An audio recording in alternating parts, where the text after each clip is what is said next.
So we are live. This is so exciting. I love going live on Facebook once a month. It's like the highlight of my month. Kind of freaks me out. No, it doesn't freak me out. It's awesome. Well, Katie, welcome to I'm excited about this. Our 4th month of doing this. This is in that 4 months. 4 is kind of a big deal because actually 3 was a big deal. And now in my life, I quit things in 3s. This is my pattern that I know. So it's a big deal that we got you to 4. 4, yeah, this is actually quite a feat. Yeah, so I noticed that like when I would start like a new diet or the gym or something, I would go 3 days or 2 days. It would just didn't quite make it to the 3rd. But if I ever make it to the 3rd, it's pretty good odds I'm going to make it to the 4th. And then if I make it to the 4th, I'm serious. Like, I mean it. This is actually going to happen. You hear that, folks? You're stuck with us. You're stuck with us to at least the end of the year. Yes. Maybe 3 years. But if we make it to 4 years, you're never getting rid of us after that. Got us for life. Hey, cool shirt, Katie. Oh, this shirt? I like it. This shirt with the compass on it? I love your shirt. Didn't even realize that's what I was wearing. Next month, I should wear my Cape House shirt. I love my Cape House shirt. I was actually joking with Katie before we went live that mine is dirty because I wear it so much. I love wearing that shirt. That's awesome. What are you drinking tonight? Tonight I am, well, first of all, I'm drinking a little Cape Cod koozie because that's where I am. And I can't get it out without spilling it, but it's a grapefruit Sculpin IPA. Fancy. It's super yummy. It's actually reminds me of being on the boat in the summer. Here it is. Oh. It's real good. Ballast Point. Yes. Love. Yes. Very, very tasty. Yeah. What about you? I am going for month number 2 with my vodka soda. I was afraid you had water. I was a little bit like, I do. If I'm drinking, we can be friends. Oh, I have water. So don't just think that I have a backup drink, folks. Although I may need one. But I gotta say, you remember how I didn't finish the book last month, Katie? That was rough. I do remember. I blasted through it. I'm gonna be totally honest. I read it twice this month. Mm-hmm. Yeah. I was like, there's got to be some stuff I missed. This was so good. This was like my love language. I'm back, folks, and better than ever. So I absolutely loved it. You guys, I feel the need to thank all of you because the people chose it. They voted for it, yeah. Yes. So I'm so excited. So Katie, I know this is the 2nd, 3rd, 4th time reading this or something, right? I've lost count. This book is a really big deal for me. Can I tell you why? Why? So in 2015, in 2014, I had at that point my best year. And it was, I don't know what it was, but it was good. And I went into 2015 as a real estate agent feeling a little complacent, let's be honest. I was using momentum as a business strategy. Right. And it turns out I got to July and I was less than, I think I maybe hit maybe a third of what my target was for that year. And it was already in July. And it was getting to the point where it wasn't just like, oh, bummer, I didn't make my goal. It's like, oh, I don't know if I'm gonna make my mortgage payment. Like, yeah, it's not funny. You're like, it's getting serious. You need to actually earn some money. So I hired a coach. Who knew that stuff actually works? It's crazy. It works, right? I'm just saying. Yeah, this one time it worked. So I hired a coach. And one of the first things that I was told to do was I had to read this book. I also had to read Miracle Morning, which we should make that a book. I think we should. I do. Because I'll tell you what, I did what I was told. I read the book and part of what I was supposed to do, and the Miracle Morning and Compound Effect kind of have a lot of overlap in their philosophy.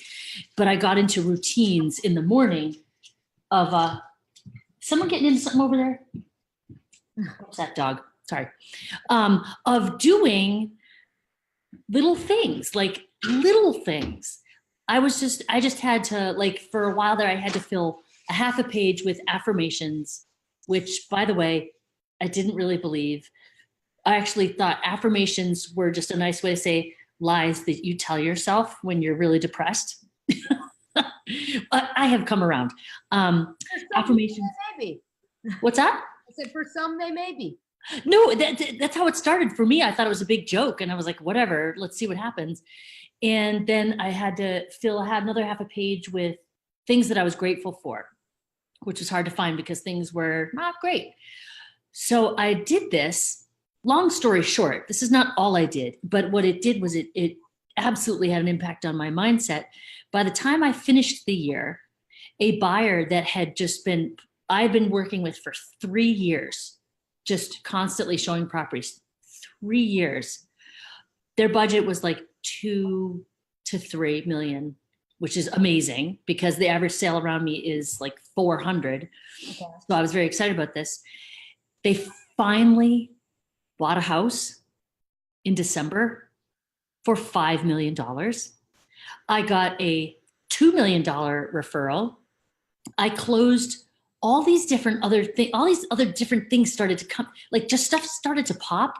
Right. And is it because I read this book that they finally decided to buy a house? I don't know. But I do know that my behavior changed, my attitude changed, and my income changed, and it has never gone back. Like I am absolutely 100% in for anything compound effect. Yeah. Yeah. I think so those of you that didn't read the book, the general premise, and we'll go into each kind of step of it. The general premise, as we'll say, is that big changes happen with little things. And you can build off of those little things. There's this compounding effect of these small activities and these little tweaks in your life to build great habits, to do more. And that the reason generally why people don't do that is the payoff is not immediate. And where he really hooked me in and I captured, like I was sold, was with the Magic Penny story. Oh yeah. So was that the first time you had heard that? It was. And then I said it to a bunch of people and they were like, you never heard that? So I guess I've been living under a rock. But for those of you that don't know, because I think that this really does capture the true impact of it, is he says, if I were to offer you $3 million today or a penny today that doubles in value each day for 31 days, which would you take? And what's funny is I actually said to my 9-year-old when I was reading the book, I said, which one would you take? And she said, I'd take the penny. And I said, what? Why? And she was like, because I feel like you're going to tell me I should first. Because she knows you. Yeah. And she's lived with me long enough that she knows that there's something behind that. But the interesting part about this and what I loved about this, because I'm not a huge math person, but I can figure stuff out after a while, is he makes the point that up until the last day, the penny is worth less. And then on the last day, it's worth, it's like $10.6 million or something. Yeah. Mm-hmm. And so you see the impact of these things way in the future. And that's what makes it difficult to stick with the consistency and of doing whatever our actions are. And I love that point because I think that is so key that just like you said, you quit things after 3 or so. I mean, so often if we don't see those immediate results, people just pull back and say it's not working. And I've always said it's not working yet, or it's not working this way that you're doing it. Or it's working and you just don't know it yet. Yes. And I think that that's so true, is like, how often have you done stuff? And I'm sure that was the situation, in your rough year where you said, stuff all of a sudden just started falling into place. And it feels that way when you're doing these little things, but it's not that's really not the case. The results are a matter of things that you've done. So for instance, I say to every coaching client that comes and works with Compass Health, I always say to them, look, we don't require a minimum contract. However, we recommend that you work with us for at least 3 months before making a decision that this doesn't work for you. And the reason why I say that to them is I say, your business today is a direct reflection of your activities 3 months ago. And I genuinely, wholeheartedly believe that, you know, the things that you're doing today are not impacting your day to day. They're impacting your life down the road. And that for me, like, everybody wants to swing for the fences. Yeah. Everybody wants the solution right now and all that. The best advice that anybody could ever take is the patience piece. So you just brought a really good point. Like, you are where you are because of what you did 3 months ago. So I'm 10 pounds heavier than I want to be from like Christmas's pizza. Yeah. I'm going to be 10 pounds heavier because of today's pizza. And I'm okay with that. That's not happening until like June. Right. That piece is not, yeah. But like, I accept that. I know that the little things that I do in either direction will move me up or down over the long term as I continue to do them, but they're small. And when people try to make a change, like when my business sort of petered out, it was because I petered out before then, and it slows down, you know, the results show up afterward. What I love about this, because I think what you're hitting on is such an important point. And like the pizza is a perfect example. I don't want to cut you off, but it also forces you to give yourself a break, because it also says, look, you eating pizza today is not going to make you fat in 3 months. You eating pizza every day for 3 months is going to make you fat in 3 months. Right. So for me, it also kind of convinces me, and this idea of the compound effect convinces me of, you can stray from time to time. You just have to make sure that the straying doesn't become your habit. Right. And it was funny. 2 years ago, I remember it was actually Katie Lance, who is one of the most inspirational humans that I know, put a question out there to everyone. Big love, Katie. She's probably going to make time somehow to watch this too. I know. Because in her spare time. She asked everybody what their resolution was for the new year. And I said that I was just going to create some new habits. And, you know, I knew I was onto something, but then I actually have really seen going down the line, if you've got goals, and make it just even like the most bodacious goal you could think of, it would blow your mind. Instead of like saying, I'm gonna, whatever, you know, do 30 million this year, just like, what would be the habit or a habit that would bring me closer to that? Commit to that habit, commit to doing that a little bit more. And that is how you will get there, which is committing to the habits, and that you've just got to have the patience and know that it doesn't happen overnight. And wherever you are right now didn't happen yesterday. Yes. Right. Yes. And I think that's key. Like, I love that he makes the point of everything that is happening in your life is the result of a choice that you made. Yeah. Mm-hmm. Like, bad or good or otherwise. I mean, we are making choices consistently every single day, every moment of every day. And I think that's really key. And what I love too is what this tells me is this, the entire time I was reading this book, oddly enough, you were on my mind, Katie, in a not weird way. Go on. Your line kept ringing through my head of, you've got to be attached to the activity, not the outcome. Mm-hmm. And I think that's so true of, you have to be attached to, okay, like you have to have almost that, going back to my least favorite book, The Alchemist, you have to have like that insane blind faith that the things that you're doing are worth it, and that you that like this is going to get you to eventually where you want to go, and have some way of knowing that. So I want to ask people, whether you're watching live right now or watching the recording, it's very interesting to me. I want you to put it out there. I want you to just put out right now in the comments a big, fat, hairy goal that you have, that just is in you and you need to get out. I'm not making you commit to it. I'm not making you do anything, but I am making you speak it. I want you to get it out there. And so we'll see what happens over the next few days and how these show up, because we're going to monitor this.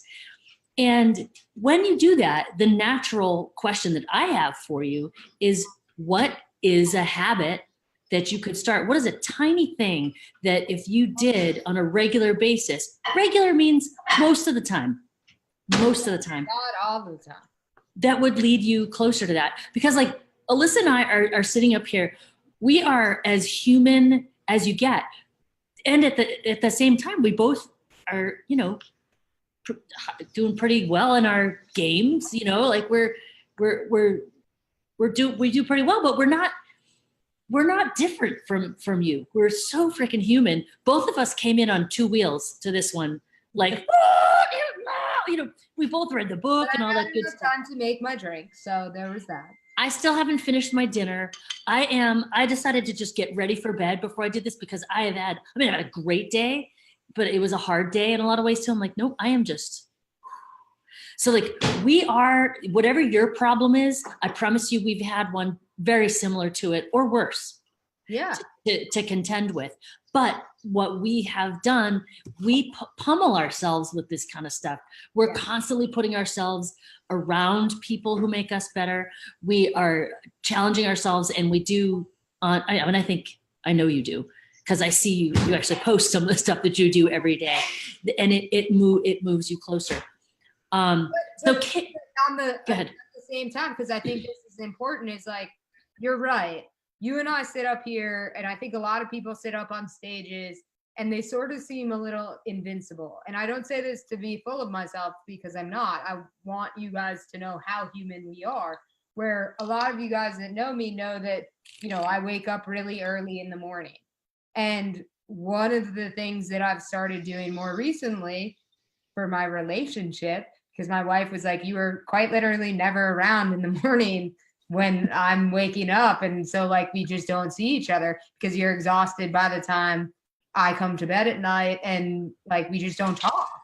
And so we have kind of shifted, and I've shifted so that I can have my good habits. So for instance, on certain days of the week, I sleep in now, and it's during the week, and I'll wake up early on other days. And we kind of shifted our schedule to be what works for us, because I think one of the biggest themes that I got out of this was that consistency is key. And so it's not about, can I do this every single day and then get burnt out? It is, how can I consistently build this habit and build this strength? And the only way that you can build strength is by being able to do that longer than anybody else can. And the only way you can do it longer than anyone else can is by not getting burnt out by it. That's such a good point. So Kim just piped in, and she said, I loved it when he says it takes about 300 incidents of positive reinforcement to turn a new habit into an unconscious practice. It won't happen overnight, but making the choice to do it and consistently doing it. 300 incidents of positive reinforcement. Yeah. I don't even know if I have that kind of staying power, but clearly I do. Like, you're talking, like, I know you're up on that Peloton as many mornings as you possibly can. Yes. Like I talked to earlier, reference, like I do things, I quit things in threes. So when I first started the gym that I go to, I told the coach, I was like, here's the deal. I'm going to tell you right now that this is how I operate. So I just, please know that, like, when I leave on the third day, say, I'll see you tomorrow. Like, hi, my name's Katie. I quit things. Right. Basically, because I knew myself. And so she did. I've been there for 7 years. Yeah. 7 years. The only thing I've done longer than that is be married and have kids, but they're so hard to get rid of. I have tried. Once you have them, like, you're buddy. Oh, except you, honey. No. You're my favorite. No, you are. Look at you. So where's the other one? They're at school. So you're here, so you're my favorite. No, but yeah. but the 300 incidents of positive reinforcement is a really important thing. You've got it. I did get reinforcement. I did get like, oh, wow, that felt really good. Oh, it still felt good again. Oh, look, I made a friend. Oh, wow, I feel better. So it does add up. Well, and I think, as I said, like, it's one of those things that you're right. Like, you posted something the other day and I was like, this is so true. Like, it made me laugh because you were like, I don't actually like working out. I'm just afraid of this lady behind me. That was her. Yeah, whatever works. Like, whatever gets you there, it doesn't really matter what it is that's getting you there. All right, that's huge. Alyssa, what you just said. A lot of people feel like they have to have like this Spartan like self-discipline. They have to feel like they want to do the thing every day. No. I don't know if you follow me on Twitter, but I posted me versus me. And it was me said, make the bed. Have you seen the Kermit one? Where Kermit talks to himself. Kermit said, make the bed. And me said, F you, you're not the boss of me. Makes the bed anyway. Yeah. Like, like I have this struggle every morning. I don't want to make my bed. I don't want to eat healthy. I do like working out sometimes, but like, I don't want to walk the dog. I don't want to, but I do it. I just kind of force myself to do it. That habit too, because I think this is so important. Is like, you hear all these, like, Simon Sinek got everybody started with like the start with why thing. And yes. That's super important. Don't get me wrong. I think you have to figure out whatever your why is and be driven by your why. The problem, everybody started making their why public. And as soon as they did, they lost what their actual why was, because everybody puts out something that they think should be their why or sounds really good. And sometimes it could be a very selfish why, and that's okay if it drives you to achieve that goal. So for instance, I know an agent who, her kids came home one day and, they basically said, all mom does is play tennis and all dad does is work. And it pissed her off so much that now she sells circles around dad. And like, that is her motivator. And she, like, you could talk to her and she will tell anybody who asks, I never wanted somebody to be able to say that about me or to me ever again. And that is not like the prettiest why. It's not like, oh, she loves her family so much. Like, that's so inspiring. But it drives her every day to be this massively productive being. And that's okay. Like, your why doesn't have to be okay for Katie or I or anyone else. It has to be okay for you. And it's about being really honest with yourself and knowing what that is. Yeah. And so I'm looking at our feed here, and nobody has coughed up any of their big fat hairy goals yet. And you guys are a bunch of chickens. Jackie, I'm looking at you. I see you. Jen, come on, Jen, you're always chatty. And Kim, come on, you're already in the conversation. Totally. Come on, girls. David Colgan's got to have a good one here. If he's go on. No, it's scary to put your stuff out there. And I think, honestly, what because we are human, sometimes when we put stuff out there, we put stuff out there that sounds good versus stuff that is real and is like the truth about what drives us. And it's okay if you don't want to put out there what drives you, as long as you know that. Well, yeah, but so with this, the only thing that I would say is, all right, so don't put it out public. Kim's a chicken, but you have to know what it is. So I challenge everybody who's listening to it right now, to us, is whether you're listening live or listening on the recording, write down some just fantastic goal, just something that if it really happened, it would just be so amazing. And that you're going to call us up when it happens and be like, I have to tell you what just happened. This is amazing. I actually did it. Like something that you would celebrate. Please do that for yourself. And then Kim came through. She did. Kim with the win. Organized. That is such a good one, Kim. That's one that everybody avoids. So I think that's such a fantastic goal. And let me tell you too, like, sometimes it takes getting out of your comfort zone, not only to achieve these goals, but to stay on track. So I was one of those people that thought that posting your workouts was really weird. And anyone that follows me now is like, huh? Because I post them whenever I get on that bike. Like that's part of my ride at the very end. And it, yay, Katie Lane is here. Katie's of course she is. Of course, Katie Lane is here. Earlier. Oh my God, Katie, were your ears burning? I think it's one of those things that like you've got to do whatever it is that keeps you on track. And me posting my workouts keeps me honest. And I kind of got to a point where I'm like, I don't really care what people think about it. I know that unless I post it, like I'm gonna feel like, oh, people probably care that I didn't post it. They don't care, but in my mind, they might, you know. And it was the same thing with the reading of the books. Katie and I had talked about, you know, wanting to read more books and do more things like this, and we both knew there's no way in hell we were actually going to do it unless we started a book club. Ladies and gentlemen, tonight would have never happened. A drinking club where we talk about books. Yes. Cheers. Can I tell you a secret? Please. It's not really a secret since we're live on Facebook. That's true. I just want to make that part clear. So sometimes it's hard for me to finish our books. Sometimes it's hard that's not a secret either. I was like, that's your size. But you know what I did? This is crazy. I took $100 bill and I hide it I don't hide it, but I put it at the end of the chapter to get me through, like a bookmark. Isn't that crazy? That is. I mean, Kim asked the question, does the posting it give me a sense of accountability, or any of us a sense of accountability? I would say yes. For me, it does. And I think the book club for us also gives us this sense of accountability, where even if I'm like, I could mail it in and maybe fake it for the audience, I think Katie and I co-hosting it together have an even stronger sense of accountability, because we also don't want to let one another down.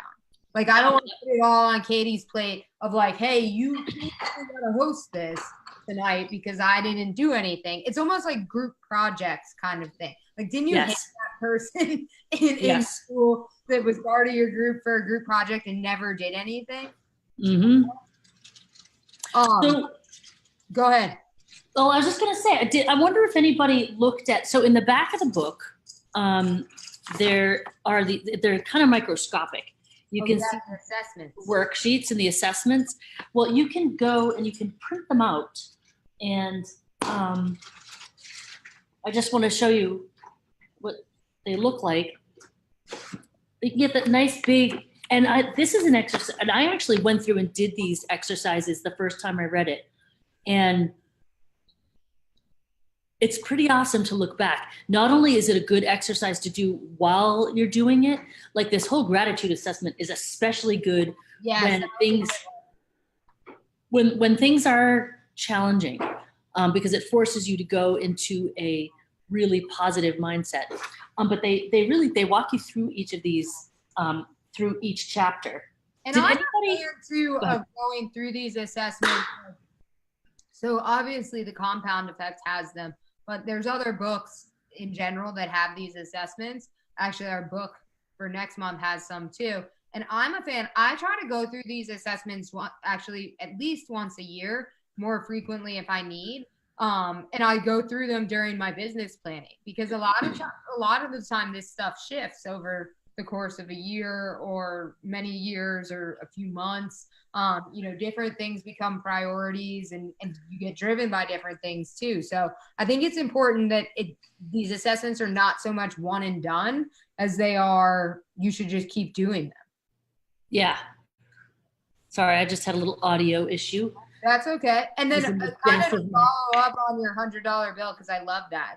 If you guys are not sure what motivates you, you need to find out what motivates you. Like, take the time to figure those things out. And if you are like, nothing really like motivates me to get the book finished. I think everybody watching right now has kids, but if you have ever been around kids and you have seen what happens when you can only have a sweet after you finish your dinner. It's amazing how motivating that is. So, well, you know how we talk about at the end of the book, or a piece of cake, or whatever it is. I mean, we all have those motivators. And so like the science behind it is real. Yes. Yes, absolutely. No, that without a doubt. And actually the way we talk about that in our family is the HAFTAs versus the WANAs. So tell me. You want to do some, hi, Tab. See Deborah? Shavi's on here too. Hey, Shavi. Hey, Cade. And doing your HAFTAs first is absolutely a great way. But for me, but the thing is, I keep that $100 bill. I don't even break it because I don't want to. Well, but I'm a bunch of 20s in the back of the book. It's motivating. No, it does fire me up, without a doubt. But there's two halves. There's two parts to this book. And the first part of the book is about establishing these little habits and, really understanding what the compound effect really is. And then this is what I call the after the third month phase of things. So the second half of the book is about keeping it going and deepening it, which is the part that is really easy to blow off. So there are 6 chapters, and the first 3 really get you into the, establishing, we get it down to habits. And then afterwards, momentum, influences, and acceleration. Now, speaking of influences, we have some people on right now on watching who I consider major influences, major positive influences for us. You are a major positive influence for me. But like putting these people, it's almost like you put these people or these, and it is people, in your way. Put them in your way. Make sure that you're going to cross paths with Alyssa, Katie, Deborah, Shavi. Like these people, I don't want to mess up in front of these guys. I want to do what I said I was going to do. I want to follow through. I want to make the impact I said I was going to make. And that is incredibly motivating. And I think that's true for just about anybody. So I challenge everybody to think about all right, so you've started something, you've read this book, or at least you've smelled it, you've seen the cover, that we can say. Well, mine is kind of already open, so I read it. So is mine. So you're on this path in some way, shape, or form. How can you keep yourself going?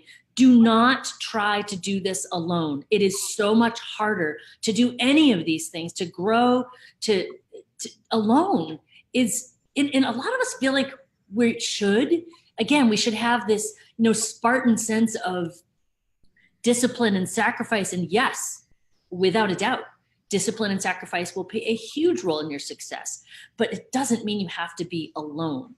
And so if you throw yourself in the path of these people who will influence you in a good way, it just improves your probability of success. So Katie Lynch is asking for the link to this book. I will post the link for you.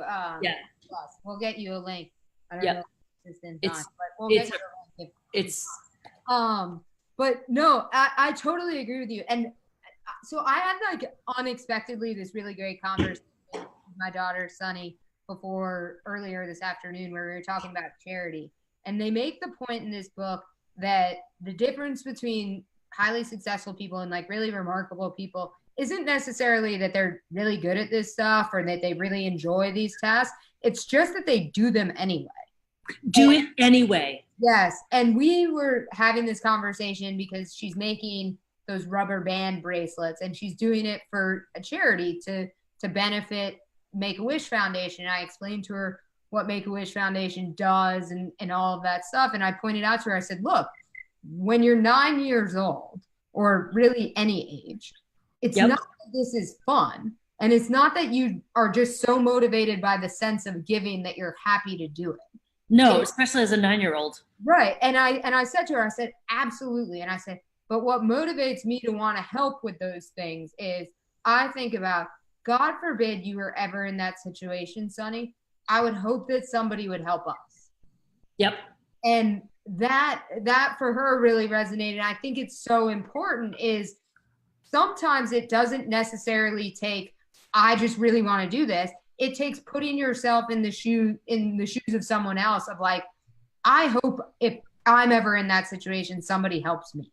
Yes. Or I hope, that if I'm ever fortunate enough to be this successful, that I can help others. And I think when you talk about some of the influences, like Katie Lance, for instance, who I know has had such a big impact on the both of us, I look at it as, if I'm ever at Katie Lance's level, Oprah, the Oprah of real estate, as I put it. Yes. At her level, I hope that people will help folks at my level and to help other folks, because like that's what I would want at this level. And yes. Katie, part of why she has influenced both of us so much is she's really taken that to heart.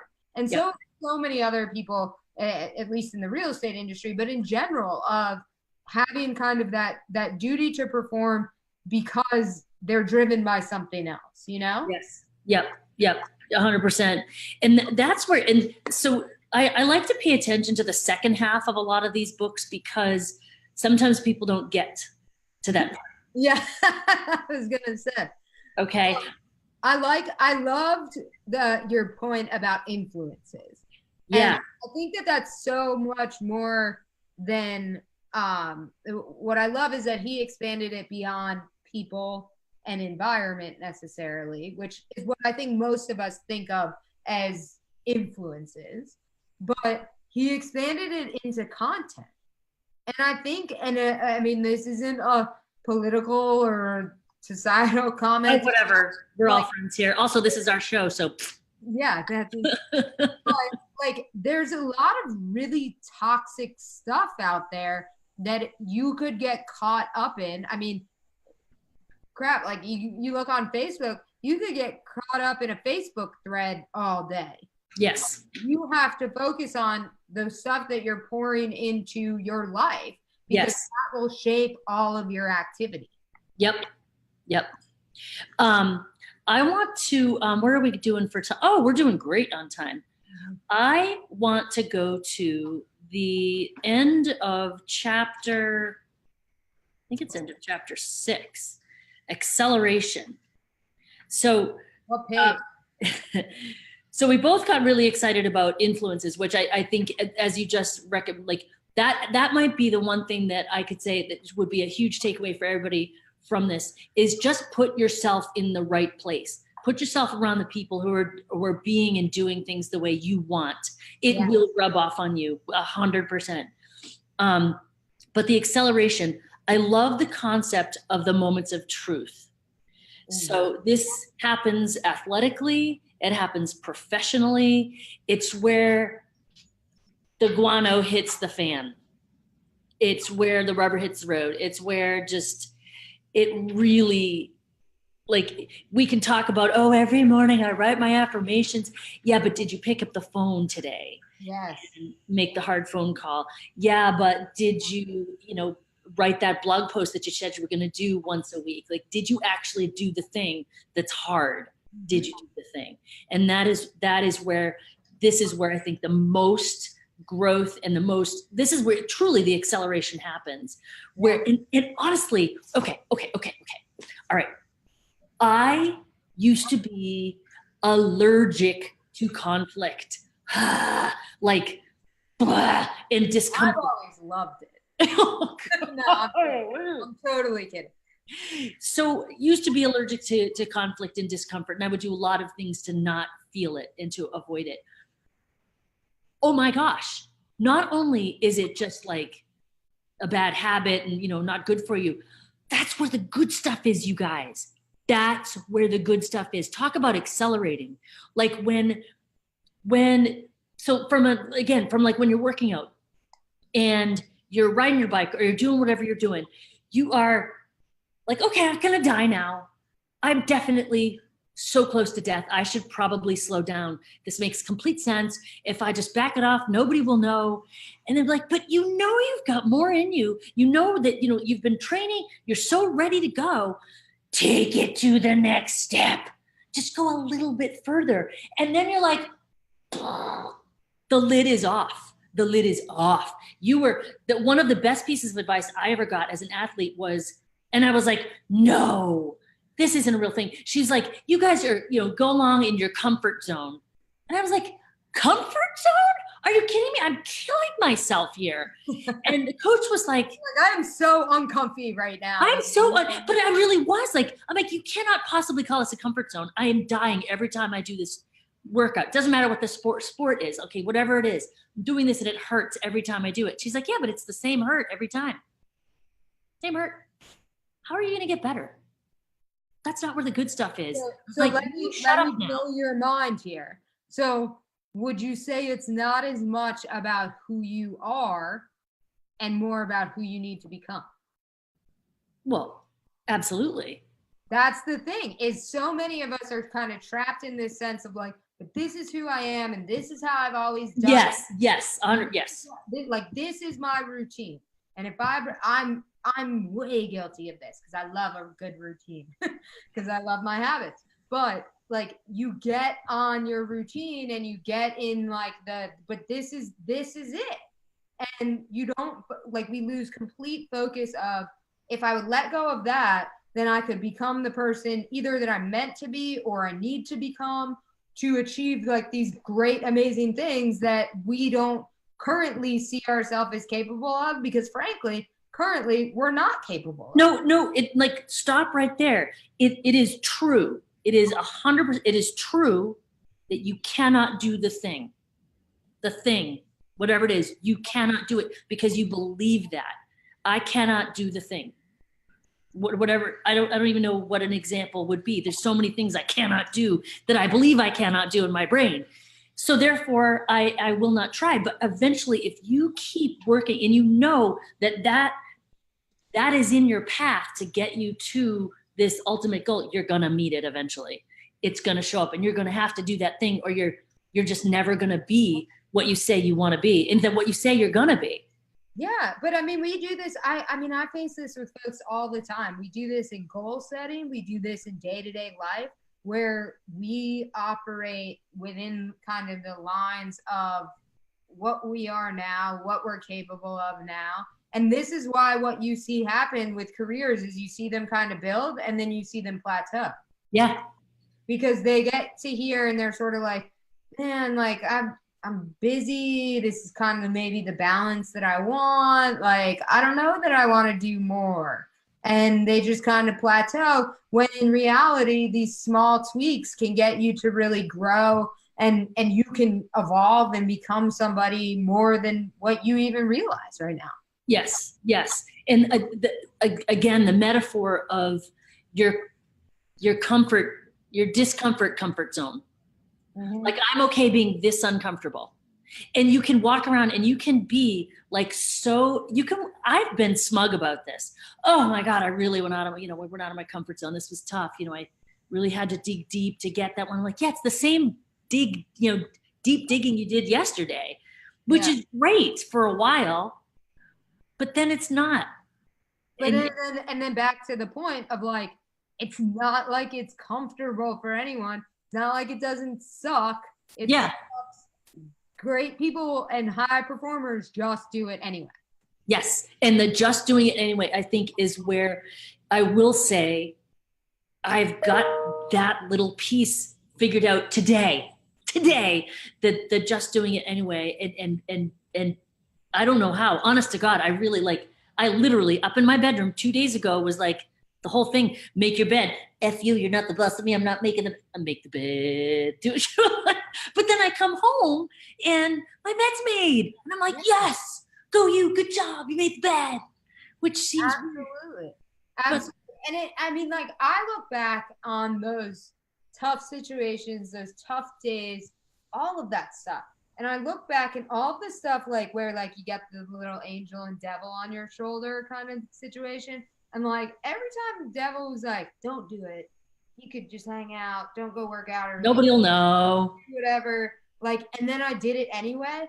I can't think of one situation or scenario where I ever regretted doing it. One of my favorite sayings is, it's highly unlikely you will look back on the week and regret working out. Or like whatever it happens to be, that you'll regret, making the phone calls. Yeah, exactly. Regret. Nobody regrets that stuff because the reality is that's what moves the dial. That's what moves the needle forward. It's doing all of these things that force us out of our comfort zone, that force us to become the people that we were meant to be all along. Yes. Yep, exactly. I'm looking back here at the, and I know we only have about 15 minutes left. I'm going to talk about next month's book, but there's 4 pieces of homework that are in the very last chapter. And one is when you hit your moments of truth, example, making prospecting calls, exercising, communicating with your spouse or kids, etc. Identify so you know when to push through to find new growth, and where you can separate yourself from others and your old self. So we just talked about that, but be conscious of that. Like, when do you hit the wall? When do you usually go, nah, that's good enough. I'm good. I'm not going there. Right. But we just talked about that. But 3 areas of your life where you can do extra. 3 areas of your life. Where you can good. And I know that this is not a real estate show, but we have a heavy real estate audience today. So I'm going to jump on this one. I love the doing extra because he talks about going out of and doing the unexpected, doing the different than expected. And the person that kept coming to mind as I was reading this was Andrew Flackner, who I absolutely adore. But he talked about how he doesn't send Christmas cards. He sends Thanksgiving cards. And he doesn't send Christmas cards because everybody does it. And it's sort of like a lot of people kind of stopped doing the pie giveaway because everyone started doing it. Yep. You think about the things that are totally unexpected and those kind of magical moments, it's always unexpected. Mm-hmm. And if you can find a way, and I know that I said this was kind of related to real estate, but it's really any business. If you can find a way to do those unexpected things and make magic in those unexpected moments, you will be somebody's agent, whatever, for life. Yeah, it's 100% true. Yes, that's I know. The temptation to really lean into the real estate piece is strong, but it is where I actually do something similar to Andrew. Like, I don't do Christmas cards either, but that's a whole other story. There was that one Christmas that I forgot one of my kids. So we don't do cards anymore. What? She didn't even make the Christmas. Well, her photo did, but her name sure. Okay. Sorry. All good. But so I do a gratitude campaign. Same kind of thing, and it's so much easier. It's so much fun. I don't have to worry about who celebrates what, and nobody sees it's coming. Yeah. Like, this is so cool. But I hit like co-brokes. I hit my manager. Like, everybody gets something during that time, which is so much more fun than slogging away at what really just feels like another mailing and actually comes off like one at Christmas time. So there's a lot of chit chat happening here. There's a lot of good chit chat happening today. And I love it. You guys are definitely good. So we are nearing the end of the show. Okay. In case you guys did not read this book, The Compound Effect, we will post a link down below. It was amazing. Even if you are catching this on recording, I highly recommend this. It's a fairly quick read. And I have seen the drastic impact it has had on my reading it again. Should we tell them what May's book is going to be? No, because I hate it. I know. I don't hate it, but I hate the topic, and it's going to stress me out. This is where good accountability partners come into play, y'all. Katie and I were texting this morning, and she was like, we should do a money book. I hate money, though. And I was like, well, then we should definitely do a money book. Like, that might be a sign that we should do it. And we thought about letting you guys choose the book for May, but then we decided that part of our role, as we believe, and again, it's our show, is that we think that we really want to challenge you guys to do some uncomfortable stuff. So our book for May is Profit First by a guy named Mike Michalowicz. I read this book every year.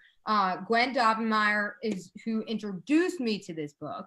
I implemented it in my business last year, and it has blown me away with the impact that it has. It shows you Truly, even if you think you're good at managing money, you probably aren't.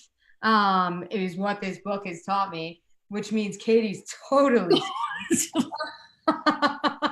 But this book, a little bit more scientific than a lot of the books that we've read. Well, I actually will like that. I think I will like that. Yeah, it's really data driven. It's it'll force you to do some hard work, and after you finish doing your taxes this month, it'll probably be something that you guys will be looking to search for. Where can I find more money? So hopefully this book will help. I absolutely adore it. And the neat part about Profit First, which you'll find out as you read it, is Mike Michalowicz was one of his, he has a group of Profit First certified professionals. So he has a program where he can certify you in the Profit First theory. And we had one of them as our guest on the Monthly Coaching Club last year. So if you're a member, you can still get access to it. But it's really neat. So whether or not you're a member of the Monthly Coaching Club, that's a complete aside. You can hire these folks to come in and help you in your business. So if you're not really good with money, they will come. Not interested. I know. Katie's gonna struggle all the way through this one, which I just love. Because I really struggled through The Alchemist. But I wanted to update you guys, by the way. I did eventually finish The Alchemist. I'm proud of you. That's good. Yeah. My 9-year-old, who I can always count on to call me out, said, you didn't finish it? You said something about you should finish things you start. So, and I was like, damn you, why do you always listen when Yeah. So I did finish the book. I'm glad I finished the book. As I said, I've never regretted doing something that I said I was going to do. Yeah, no, and it's not like, we picked it out of thin air. It's actually got, it's legit. All right. So before people, like if you did read this book, or if you haven't, and you're thinking about reading it, I really highly recommend that you go and download the worksheets that go with it. They're really powerful. And I think we may end up pulling out the Miracle Morning. Yes. Eventually, because it's such a good partner book to this, and it really reinforces it. And truly, I mean, it was a huge game changer for me.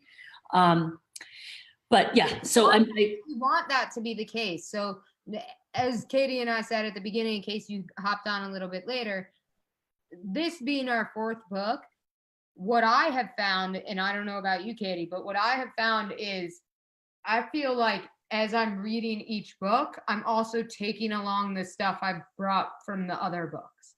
Oh, and yeah. So like when I'm reading The Compound Effect, I'm also almost like rereading in my mind Dare to Lead and the 5-second rule and The Alchemist. And I'm like tying it all together. And like, I know it's crazy, but like we do have a method to our madness. Like we want you to be able to do that. So it's a 12-month version of this. Yeah.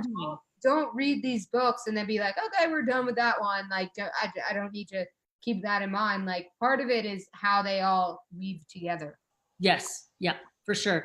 So, Liz, you gonna drop the drop the link in for Profit First? The links below. Just a reminder to you guys, if you have been watching Book Club and tuning in, we do have a Facebook group called Between the Lines, which is the name of the show. I'll also post a link to that.